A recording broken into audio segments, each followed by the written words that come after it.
A very good morning students. सुप्रभात। एक और ट्रांसलेशन आपके लिए प्रस्तुत है। एक दिन एक कौवा एक आम के पेड़ पर बैठा था। उसकी चोंच में पनीर का टुकड़ा था। अकस्मात एक गीदड़ जो भोजन की खोज में इधर उधर घूम रहा था उधर आ निकला। उसने वह टुकड़ा लेने का निश्चय किया। आइए इसका ट्रांसलेशन देखते हैं।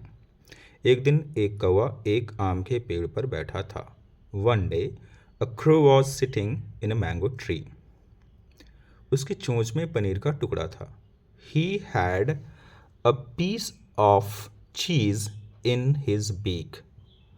अकस्मात एक गीदड़ जो भोजन की खोज में इधर उधर घूम रहा था उधर आ निकला। तो अकस्मात के लिए हम प्रयोग कर रहे हैं सडनली। अ जैकाल, जैकाल यानी कि गीदड़। हु वॉज वॉन्डरिंग, वॉन्डर मतलब इधर उधर घूमना, घूमना। A jackal who was wandering here and there in search of food came that way. उसने वह टुकड़ा लेने का निश्चय किया। He decided to take that piece of cheese. अब यहाँ पर आपके मन में कुछ सवाल चल रहे होंगे कि यहाँ पर मैंने पेड़ पर बैठा था के ट्रांसलेशन के लिए sitting in a mango tree क्यों किया है, sitting on a mango tree क्यों नहीं किया?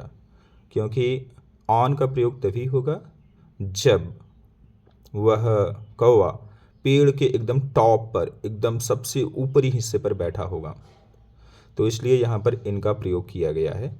इसके प्रयोग को ज़्यादा बेहतर माना जाता है और बहुत बार यह प्रतियोगी परीक्षाओं में पूछा भी गया है। तो सिटिंग इन अ ट्री ज़्यादा करेक्ट आंसर है।